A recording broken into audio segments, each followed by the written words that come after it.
Welcome to the HR on the Offensive podcast, a weekly podcast by Lace Partners, a fundamentally different HR and payroll consultancy. Each week, we tackle some of the most interesting topics facing senior HR professionals. So whether that's from employee value proposition, performance management, people strategy, or even payroll, we cover it all. So join us for the next 30 minutes. And if you like what you hear, subscribe wherever you get your podcasts. Now, on with the show.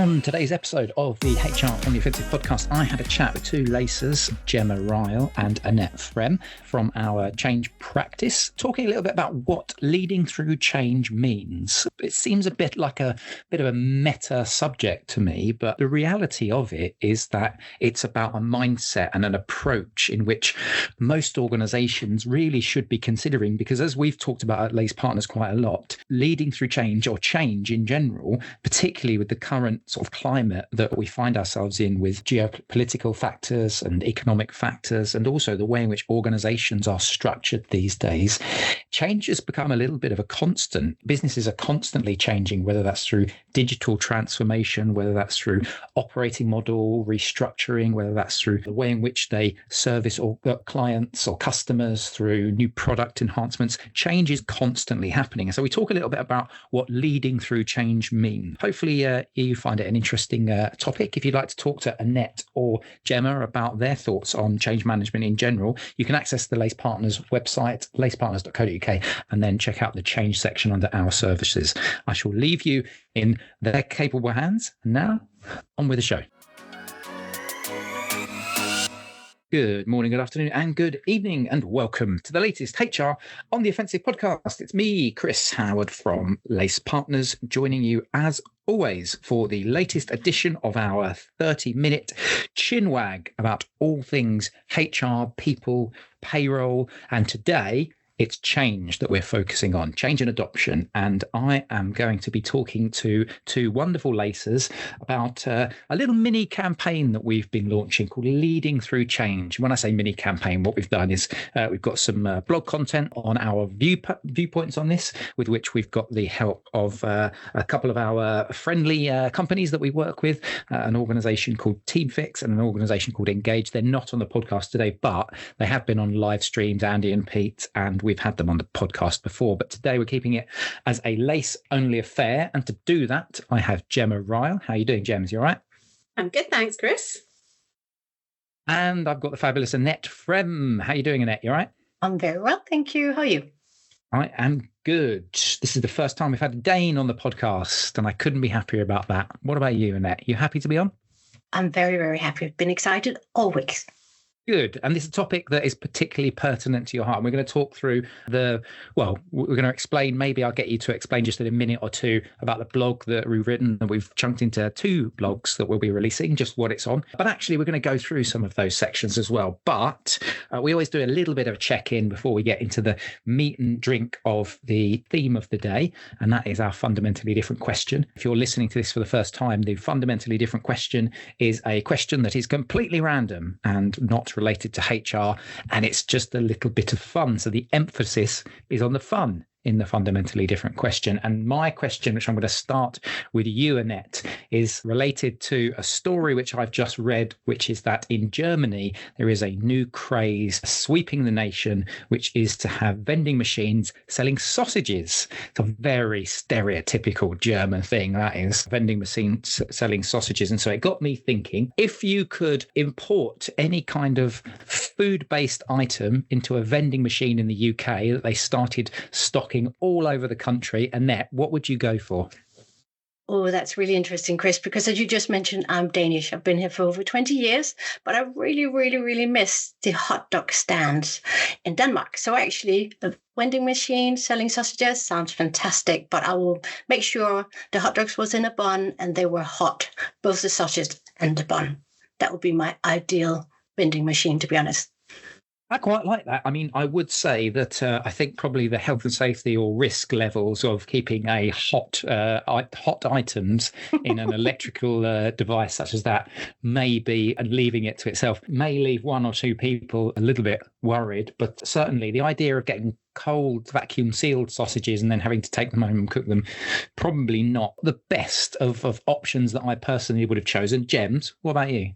I would like 3 items. Just because I'm greedy. I'd like milk, eggs, and sausages, just because you can have that at any point in the day, and it covers off. You can make some scrambled eggs, you can make some pancakes, sausages, maybe a bit of maple syrup in there as well. There you go.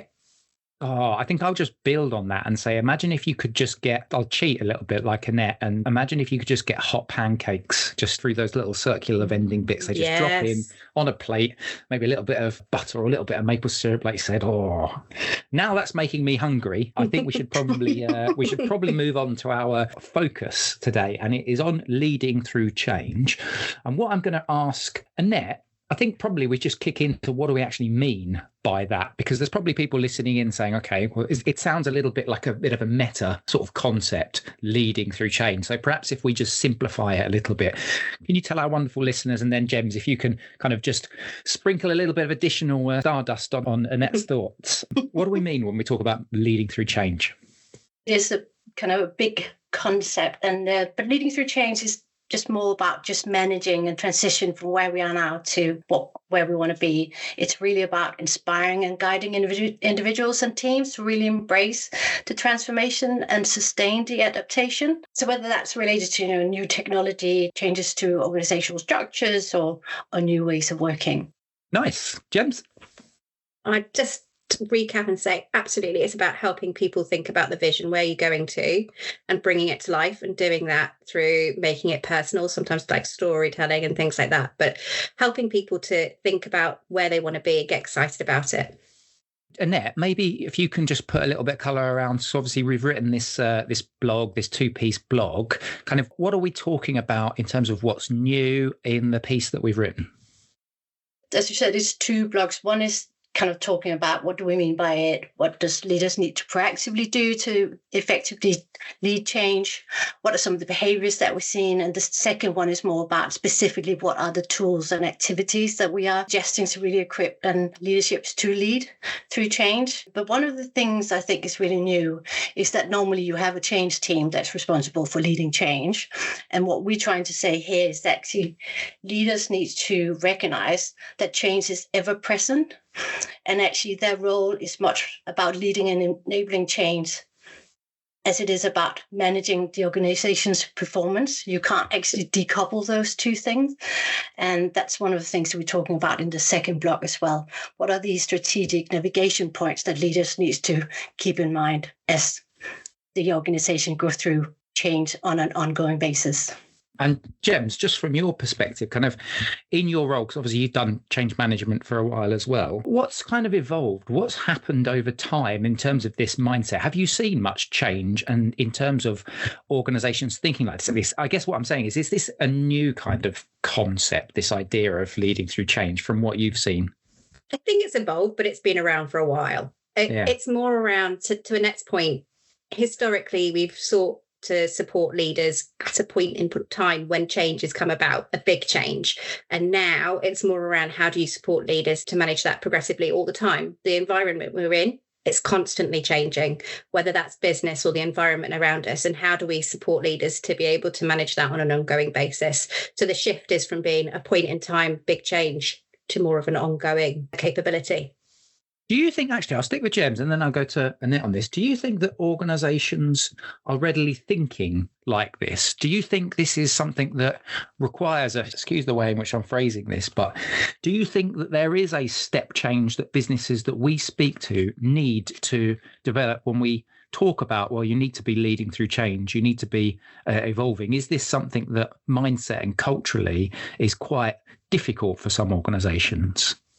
For some it is. For some, they've been doing it for 5 years and it's just a state in time. It's a state for them. They tend to be high change organizations that have naturally built it in just to their DNA, and that's the way that they operate.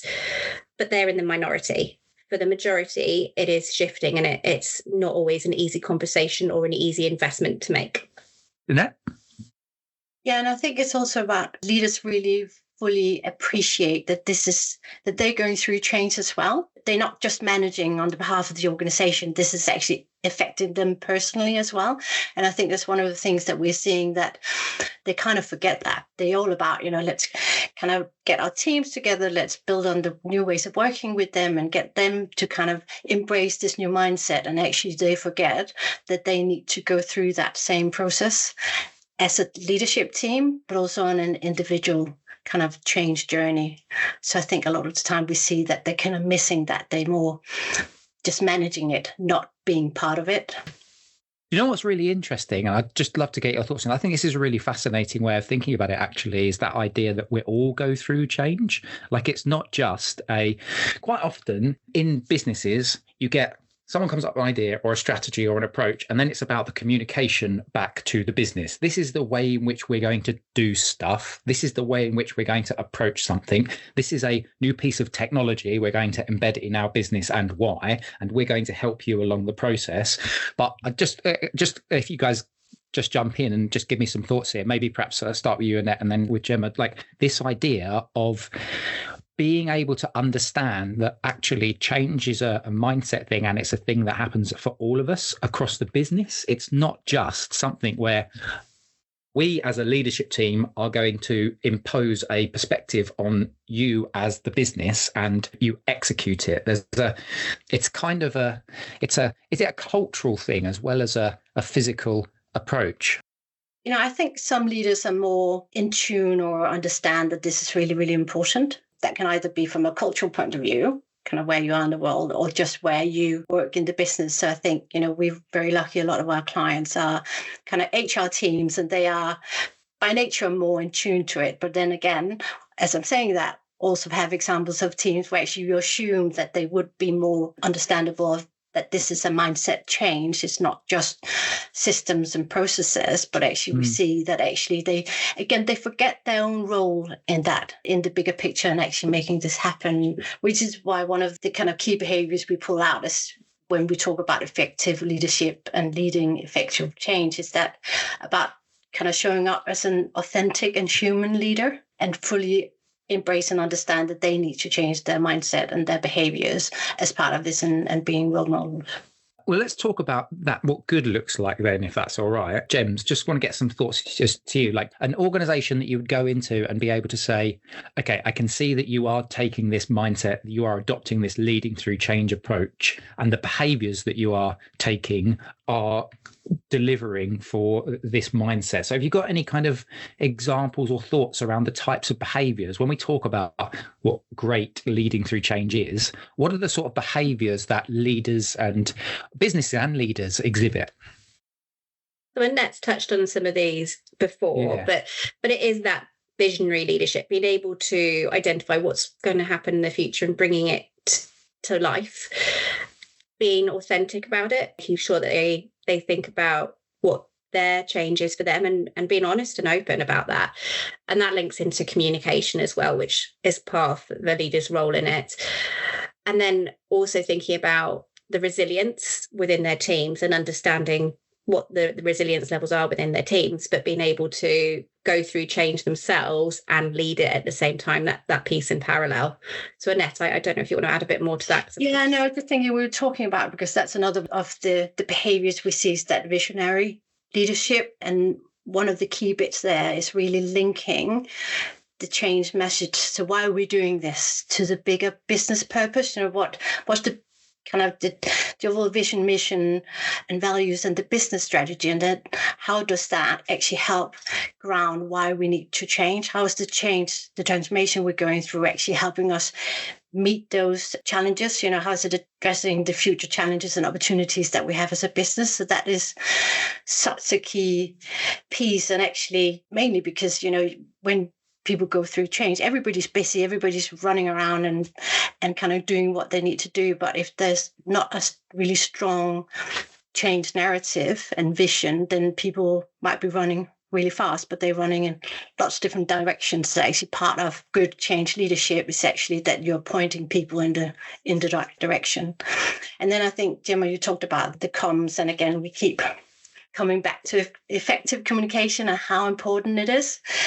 And it's two-way dialogue with the business, but it's also really about kind of leaders putting emphasis on going out and meet their employees and see them face to face and have a regular drumbeat of what's going on as we go through the change, because people will be really nervous. They don't know what's going on. They know what the impact is on their role, maybe on their job.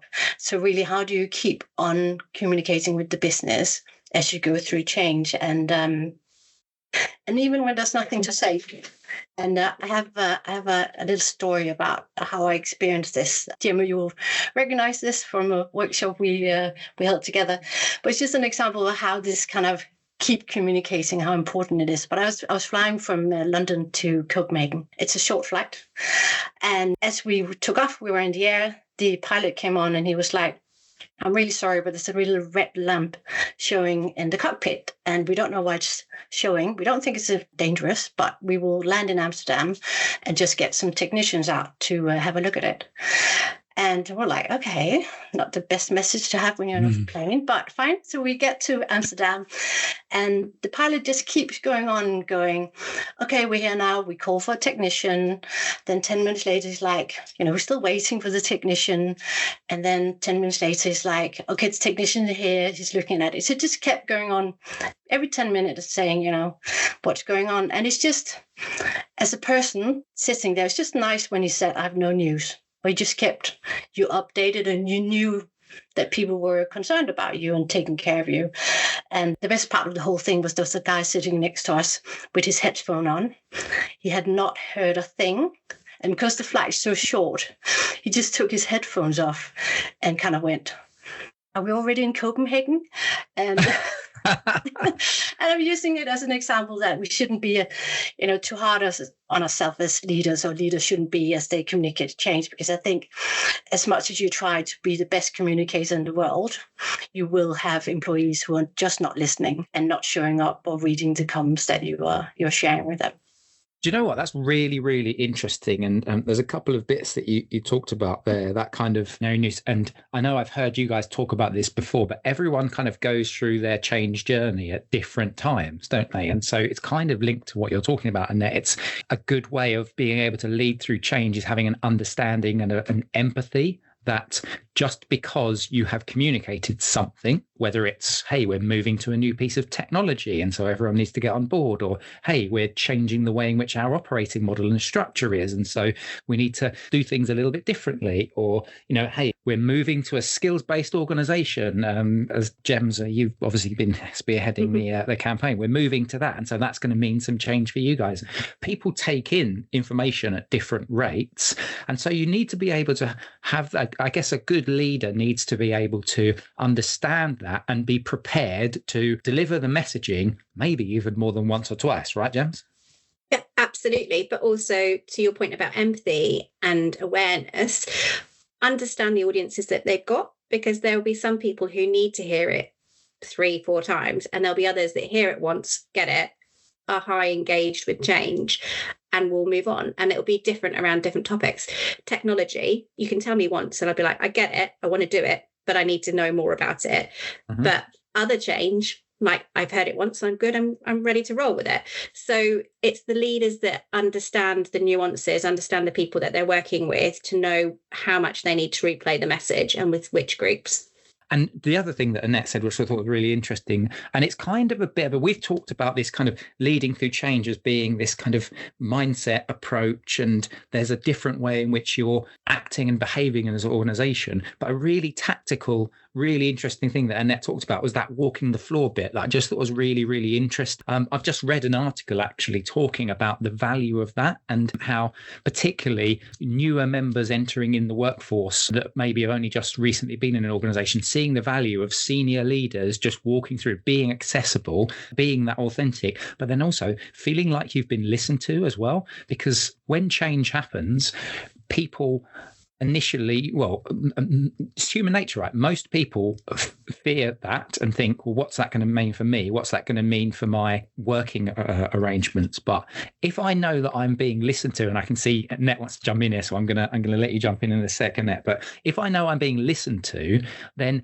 that's actually going to, it may not allay my fears, but at least I know that I'm getting the information. It goes back to Annette's point around the no news on the airplane thing. I mean, I'll just finally finish off, but I literally watched the spoof Airplane last night, and if I saw a red blinking dot going off on a plane now, or heard that, and I'm going on holiday in a few weeks, I would be petrified. But Annette, that segue aside, do you want to jump in?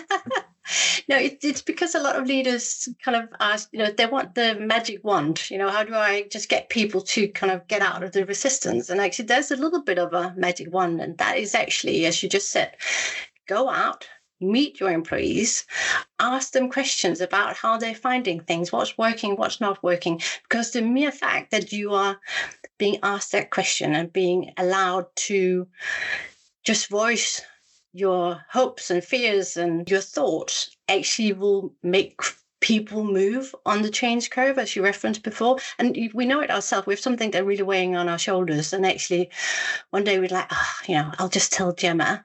And as soon as I've told Gemma, the challenge not gone away. But it feels easier because I shared it with somebody. So that's the gift we can give. That's the magic wand. It's actually quite simple. Go out and listen. Yeah. Be that authentic and human kind of leader. Yeah. Get to know your people. Gems, I want to ask a question around practical tools around leading through change, because it's all very well us having this conversation about, hey, this is mindset and, walk the floor and things like that. But sometimes I'm quite a practical person. If I listen to podcasts, I'm like, I want to write down 4 things that I can do. Okay, yes, one of them can be, I'll start walking the floors a little bit more. But are there any tools in which use, any things that we use which can help people kind of go along this leading through change journey? So I'll let Annette jump in after me, but mine would be more around some of the existing things that leaders might have in place, like they might have personal inventories that they've done, which psychometrics, things like that they might have, and that they can draw on insights from them to understand how they might engage with change, how they might feel motivated to drive change, and some of the watch out things that they might need to think about. So you can use some of the insights from those to think about the characteristics that you as a leader might portray when going through change. And then as a collective leadership team, also the types of things that you might need to watch out for or go for. So Annette and I have worked with various different teams around leading through change. And as a collective group, sometimes you have really big watch out areas from a change perspective that you need to think about, or strengths that mean that you are really good and that you'll find that your team will drive forward on. So that can really help you as a leadership team to think about. Annette?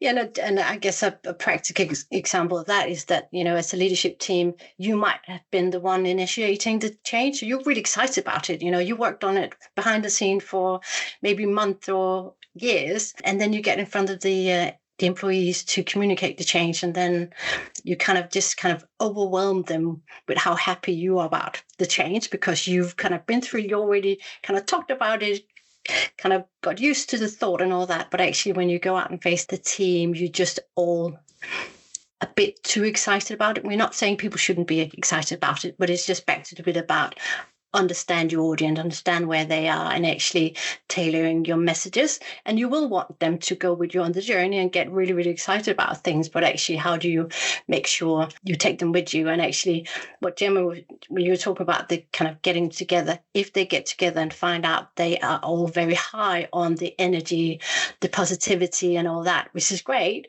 but actually how, when they start the communication and leading the transformation, how do they kind of adapt their style to actually making sure that the messaging is landing in the best possible way?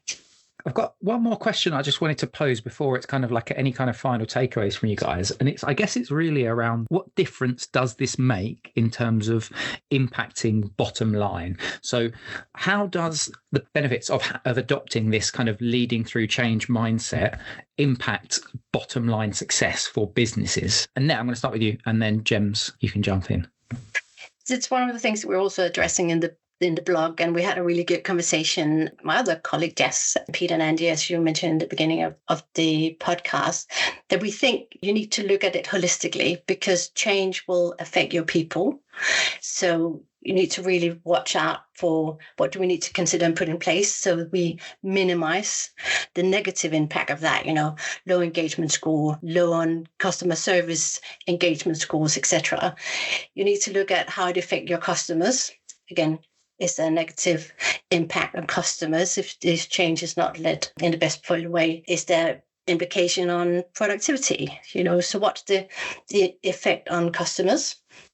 How does it affect our brand? How do you make sure that we don't have any kind of PR fallouts both of us as a business, but also from an employer brand point of view? Can we still attract and retain and develop the people we have? And I think one of the ones that people are normally looking at, how does it affect our finances? We need to keep an eye on that as well. Again, linked to customer service scores, productivity, etc.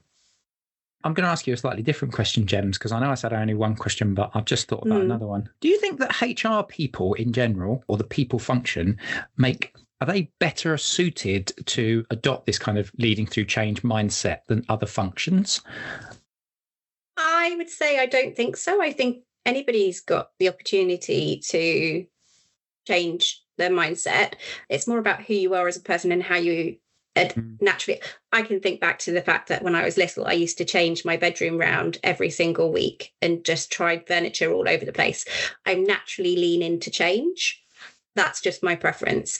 There will be people who are more growth mindset because they've grown up in a product environment and they might be also more lean towards that. So I don't think you have to come from a particular function to be more natural in it.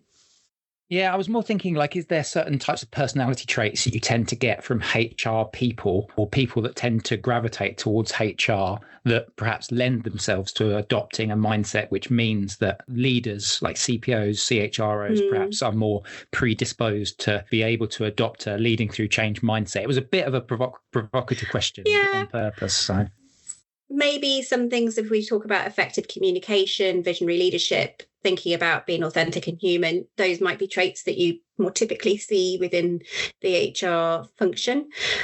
But I'd go back to my point. I don't think it's any particular group or anything like that. Everyone's got the opportunity to do it. It's more around your broader mindset. Yeah, I really like that ending. Actually, everyone's got the opportunity to take this on. And so as a kind of final takeaway, Annette, and then we'll let Gems have the last word. Any kind of last bits of advice? If you're a CPO listening to this, or if you're working within an organization, you don't have to have worked in HR. Of course, you could come across the HR on the Offensive podcast and not work in HR and just have an interest in it. Is there any kind of final thoughts around if you are somebody listening to this and thinking, okay, I take on board what you're saying, what do I do now? Any kind of final takeaways you want to leave people with? I think my first thing would be to reflect on if I'm going through change right now, if I have a leadership team around me, are we aligned on the vision? Are we telling the same narrative around why we're doing it and what's the benefit of the business? Have we thought about how we can support each other through the change? Have we thought where we are and how we feel about it? Reflect as a team, get your team together, articulate the vision if you haven't done it, make sure you know how you can support each other, acknowledge that you're on the change journey yourself. Gemma? I would think it's a little bit about what's the current capability within your leadership team to do this. Arguably at this point, the world around us is changing, businesses are changing, there's a drive to be more flexible, to have agility. If you're not going through change now, you're more likely to be going through it in the next 6 to 12 months anyway. So now's a good time to look at the capability within your leadership team to do this. And I mean, some people will argue that this change is effectively a constant, it's a BAU really, particularly the rapid way, as you just said, the rapid way in which things move in the world, geopolitical factors, the economic factors, the whole different gamut of ways in which change is constantly moving and evolving organizations, that if you're not leading through change, then perhaps you've got a wider issue as an organization that you need to be more concerned with. Nobody wants to end up being a blockbuster, do they? On that note, go on, Annette. No, it's just because that was actually kind of the point about what also had changed, that managing change is managing your business performance, right? Don't decouple it. I think it's one of the key messages. Yeah, absolutely love it. And a really, really good way to end today's podcast. Gemma, thank you very much, as always, for joining me. Thank you. And Annette, making your debut, but certainly not the last time we'll have you on. Thank you very much. Thank you for having me.